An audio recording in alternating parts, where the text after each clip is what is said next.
Hello everyone, tayo po ay nasa pagpapatuloy ng mga environmental acronyms at tinatawag nga natin tong language of pollution control officers kasi hindi na natin sinasubmit yung mga mahabang description, yung mga acronym na lang at nagkakaintindihan na tayo dyan. Gaya po ng mga natutunan natin sa mga nakalipas na pag-aaral. At dito tayo ngayon sa number 13, PEISS. Ano po itong PEISS? Stands for Philippine Environmental Impact Statement System. Sabayan niyo ko sa habang tayo ay nagta-type nito. Puwede niyong i-type din yan sa notes ninyo. So sa ating bansa meron tayong Presidential Decree 1586 at yan po ang Philippine Environmental Impact Statement System. Sistema kung paano maging balanse ang ekonomiya na paglago at siyempre ang pangangalaga ng kalikasan. At yung nakalagay sa Section 4 ng PD 1586 na nagre-require sa mga owner, nagre-require sa mga proponent ng project na mag-secure muna ng tinatawag na ECC bago simulan ang proyekto, especially kung ang project ay may mataas na impact sa environment, gaya ng mga environmentally critical project or non-environmentally critical project but located in a environmentally critical area. So itong system na ito, PEISS of 1978 pa. Kailangan ng masusing pag-aaral, pagtingin sa mga puwedeng impact ng project sa environment. So ang process para malaman yung impact ng project whether negative or positive, diyan papasok yung EIA. Ano naman ang EIA? Ito naman, ang ibig sabihin nito, Environmental Impact Assessment.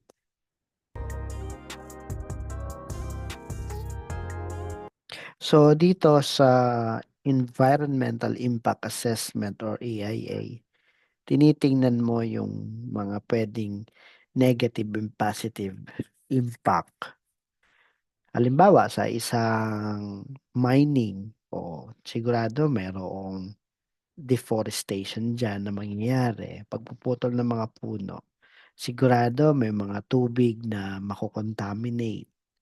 Sigurado pati yung mga hangin maapektuhan din at lalong-lalo ang public health.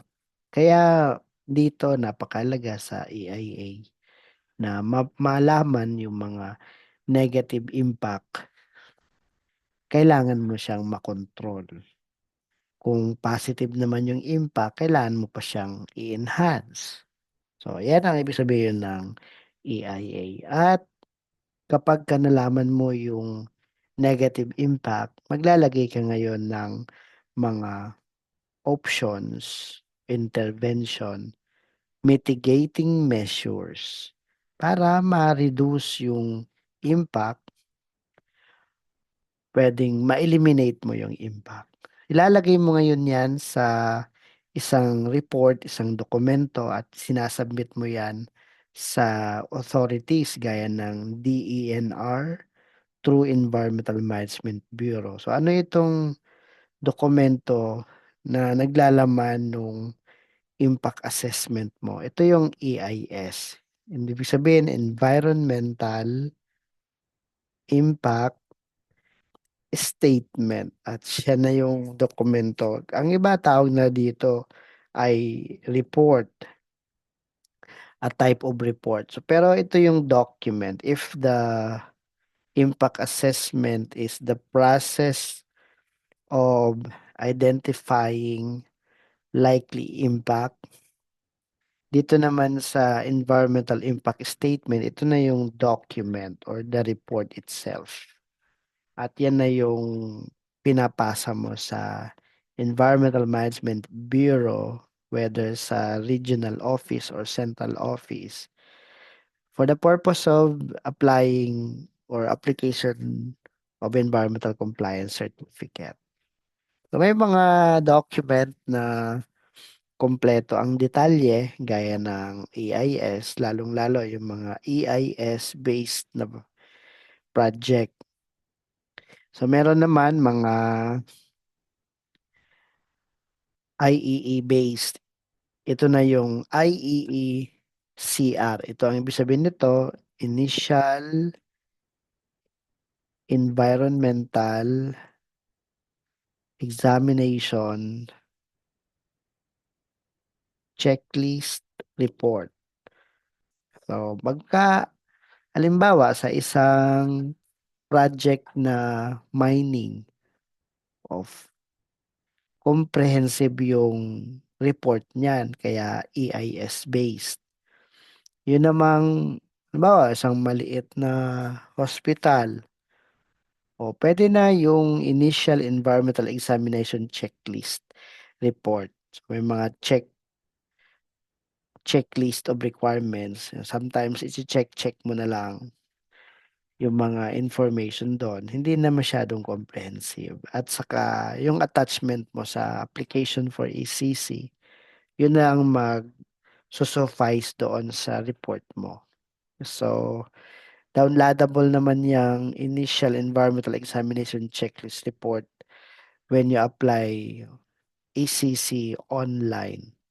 Pagka bagong-bago pa yung project, hindi pa nasisimulan, at non-environmentally critical project naman ito, category B project, pinapag-submit ng online application, pinapag-submit ng initial environmental examination checklist report. Pero pagka nag exist na yung project or nagkaroon na ng ECC at nagkakaroon na expansion or modification, mag-a-amend ng kanyang existing ECC, sasubmit ka naman ng request for amendment of ECC, i-require ka mag-submit ng EPRMP. Ang ibig sabihin nito, Environmental Performance Report and Management Plan. So instead na initial environmental examination checklist report, lalong-lalo para ito sa mga new project.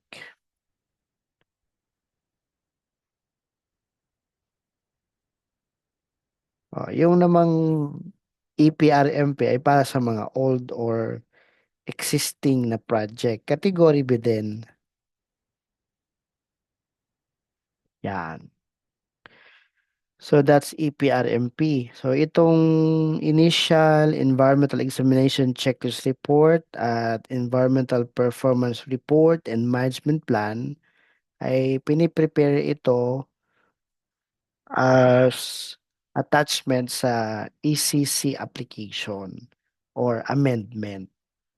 Samantalang ang IEE checklist report ay sa bago pa lamang na project, hindi pa nasisimulan. Ang EPRMP naman ay sa nasimulan na yung project at wala pang ECC, mag-a-apply pa lang. Yan yung ah, piniprepare na report. Now, kadalasan pagka mag-a-apply ka ng ECC, whether new or old ang project, you will be required to submit PEMAPs. Imagine nyo kung lagi nating sasambitin yung mga kumpletong description, ang haba niyan. Mapapagod ka talaga sa usapan. So, isasubmit mo naman itong PEMAPs when you are applying for ECC, even for amendment ng ECC. Itong Project Environmental Monitoring and Audit Prioritization Scheme. Actually, ito ay questionnaire at meron ding check-check lang din doon. Napaka-simple ng PEMAPS nito. Tumutukoy lalong-lalo sa land use, tumutukoy sa use ng tubig dyan sa palibot, at lalong-lalo kung meron tayong mga pollution control system, ilalagay mo yan dyan. Siyempre, may project ka, meron kang water consumption leading to wastewater generation. Anong gagawin mo doon? Anong pollution control system mo dyan? Kung meron kang mga air pollution source installation or equipment, o anong air pollution control device mo ilalagay dyan? Nandyan yan sa PEMAPS. Yung hangin ba ay papunta sa city? Papunta ba sa mga residential areas? O, dyan nakalagay yan sa PEMAPS. So, if you are applying for ECC, you will be required to submit PEMAPS. When you submit compliance monitoring report after mong makuha, ma-secure, ma-acquire yung ECC mo, when you submit your CMR, Compliance Monitoring Report, isasubmit mo din itong PEMAP. So, kaya hindi mo dapat winawala yan. Ano po?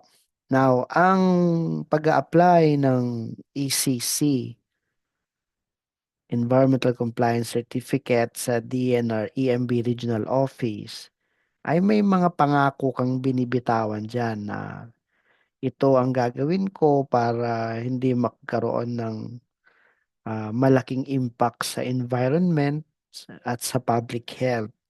So, nagsasubmit ka din ng tinatawag na EMP. Ano naman yung EMP?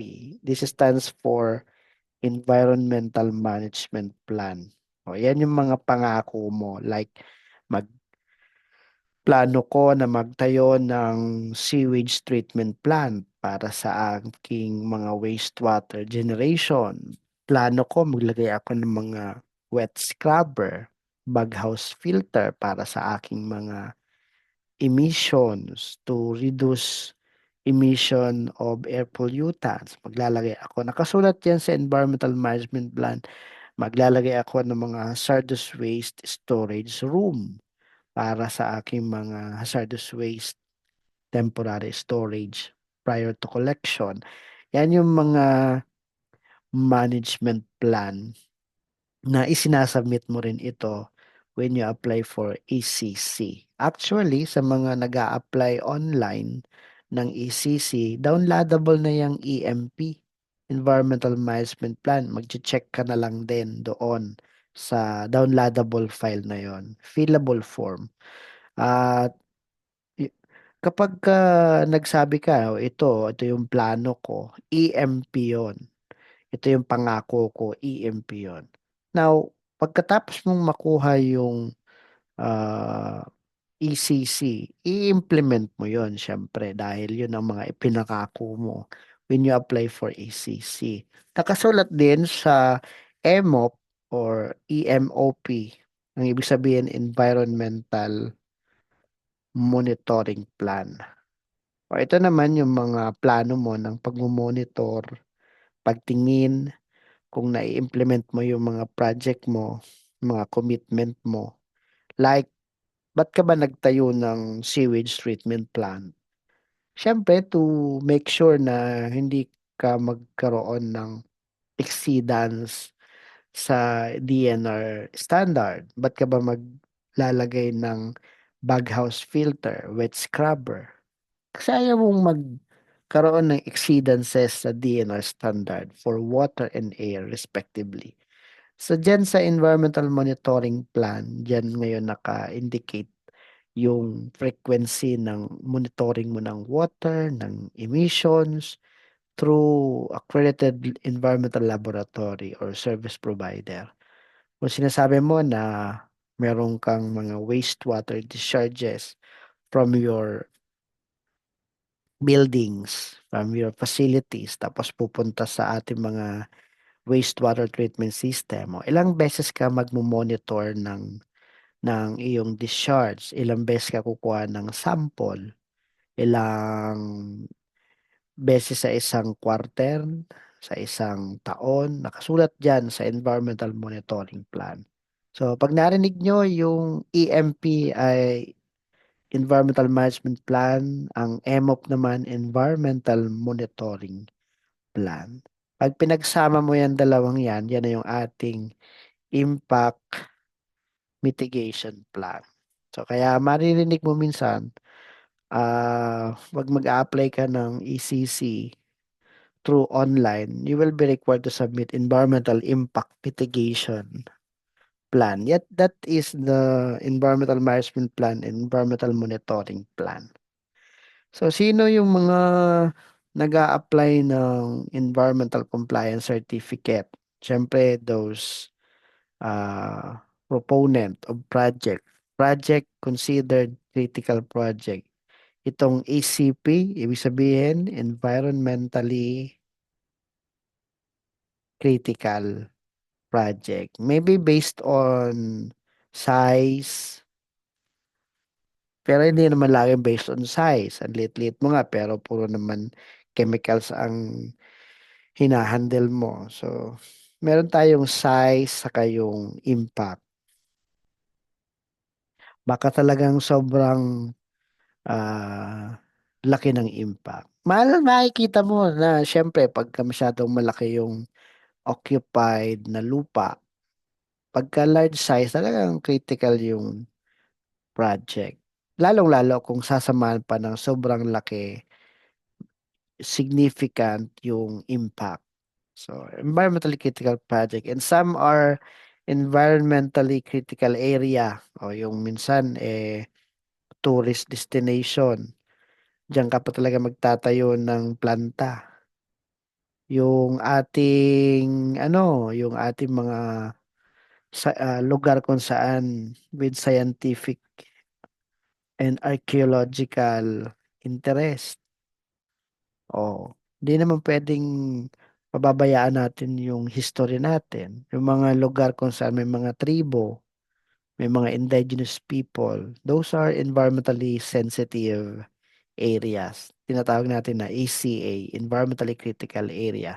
So when your project is a critical project or project located in a critical area, you will be required to submit you will be required to secure an environmental compliance certificate. You will be required to prepare an environmental impact statement dahil dyan ngayon ang basihan kung ano ang impact ng project at paano mo yon ma-reduce yung impact or ma-eliminate yung impact at kung ano yung mga pangako mo. Now, when you have secured your ECC Environmental Compliance Certificate, mararapat o nararapat na mag-provide ka pa din sa kanila ng report on a regular basis to showcase your performance, to showcase your compliance of the requirements of your ECC or condition of your ECC, requirements ng mga batas. Kaya magsasubmit ka ng tinatawag natin na SMR. Ibig sabihin ng SMR ay Self-Monitoring Report. So ito sinasubmit ito sa DNR EMB at ito ay quarterly. Yan self-monitoring report. At ito namang CMR, ito yung ating compliance monitoring report. At ganoon din, sinasubmit din to sa DNR EMB at ito naman ay semi-annually. Yan. Now, kapag ang isang project ay critical project at ni-require ng DNR EMB na maglagay ng multi-partite monitoring team or MMT. Halimbawa, power or energy project, power plant.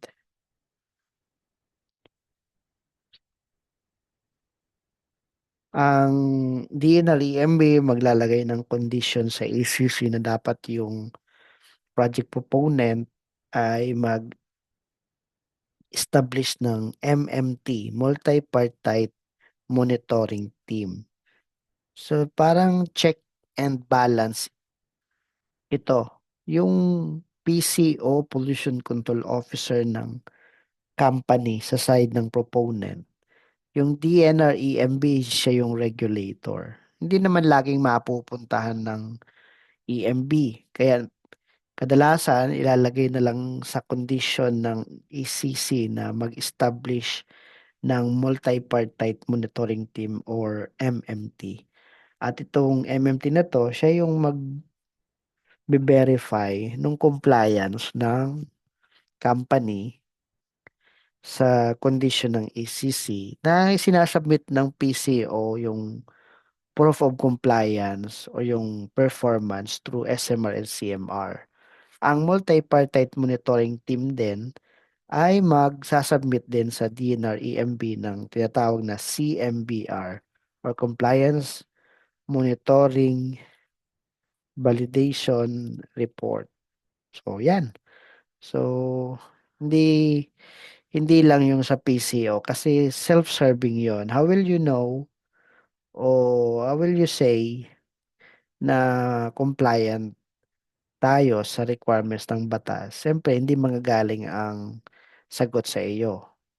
Somebody outside of your organization, magsasabing, pasado nga yan, compliant nga yan sa mga requirement ng batas. Kaya, nandyan ang multi-partite monitoring team. So, remember, doon sa mga ECC holder at ECP yung project, environmentally critical project, o gaya ng power plant. O, kailangan maglagay ng multi-partite monitoring team. It composed of representatives from different offices. Like, halimbawa, sa mga barangay, sino yung mga barangay official doon na pwede maging member ng team? Sa city, LGU, city or municipality, sino yung representative ng Menro, ng Senro, ganun din ang community Enro, city Enro, municipal Enro. Ito ay kung ang example mo ang project ay energy project, edi dapat nandyan din ang representative from Department of Energy. O, yun. So, it's a check and balance. But the overall responsible for monitoring and evaluation ng compliances ng project proponent ang EMB, Environmental Management Bureau. Nandyan ang regional office, nandyan din ang central office ng EMB. Okay? So, meron tayong mga online platforms para makita din ang compliances natin. Gaya po ng tinatawag na CRS. Ano ba ang ibig sabihin ng CRS? Ang CRS, ibig sabihin Company Registration System. So, this allows the client of EMB to showcase their compliances, their performance against ECC condition. May ECC na ba? May mga relevant permits na ba? Sino yung mga responsible officers? Nandyan yan nilalagay sa company registration system. In fact, we upload copy of the ECC or CNC. We upload copy of discharge permit, permit to operate, yan. So, mahalaga na ang isang company ay mag-register sa company registration system ng DENR EMB. At isa na din yung sistema kung saan it will allow you to gain access sa other online services ng EMB. So gaya ng OPMS, online permitting and monitoring system gaya ng HWMS, Hazardous Waste Management System, yung ating PCOAS, Pollution Control Officer, Accreditation System. Yan. So kung tayo ay makikipag-transact with DNR EMB, dapat registered muna ang ating company sa company registration system. Pupunta ka sa client.emb.gov.ph at kang mag-apply ka ng relevant permits gaya ng discharge permit, permit to operate, pupunta ka dyan sa online permitting and monitoring system via opms.emb.gov.ph. At dito, if you want to dispose your hazardous waste, kailangan meron ka munang registration as waste generator dito sa hazardous waste management system through hwms.emb.gov.ph. At syempre, kapag ka nga meron kang mga activities like emission, discharges, waste generation, dapat merong pollution control officer at dapat officially accredited by DENR EMB. So punta ka dito sa pco.emb.gov.ph para magkaroon ka ng accreditation bilang PCO. Siyempre, nagsasubmit ka ng mga requirements. Kapag kulang-kulang ang compliances ng isang kumpanya, lalo merong environmental compliance certificate. Yung iba, certificate of non-coverage lang ang hinihingi. Pero kailangan din mag-apply pa rin nung discharge permit, nung permit to operate. Yan. Dahil applicable sa kanila. Pagka kulang ang requirements, ang compliances, pwedeng mapadalhan ng DNR EMB ang company ng tinatawag na NOV or Notice of Violation. At kapag hindi yan na-settle, talagang ginawa na ng lahat, binigay na lahat ng chance para lang ma-resolve ang issue, hindi talaga na kukomply ang requirements ng DNR after due process, pwede ka nang mapadalhan ng CDO.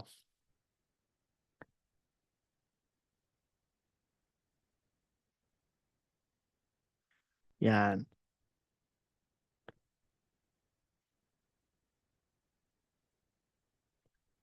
Pagka napadalhan ka ng CDO, ibig sabihin, isasara yung component ng project mo. Hindi naman yung business. Halimbawa, meron kang slaughterhouse. Di naman ipapasara ang business mo kasi ang LGU naman ang nag-issue sa'yo ng business permit at yun ang jurisdiction ng LGU. Ang ipapasara lang sa iyo yung mga components mo gaya nung sewage treatment plant mo na nakatayo, hindi pumapasa sa DNR standard yung effluent, yun ang ipapasara. In essence, parang hindi ka na rin makakapag-operate kasi ano ba naman yung project like slaughterhouse na hindi kailangan ng tubig. So, mahihinto na yung iyong operation. Ang EMB, bago naman mag-issue ng notice of violation, nagkakandak yan ng survey, nagkakandak ng unannounced inspection. Isinusulat yan sa ating report of inspection, yung mga findings. At kung nirecommend for the issuance ng NOB na nakasulat sa report of inspection, papadalan ka talaga ng notice of violation kasi during the time of inspection, may nakitang adverse findings. Okay? So, we are to ensure na meron tayong compliances.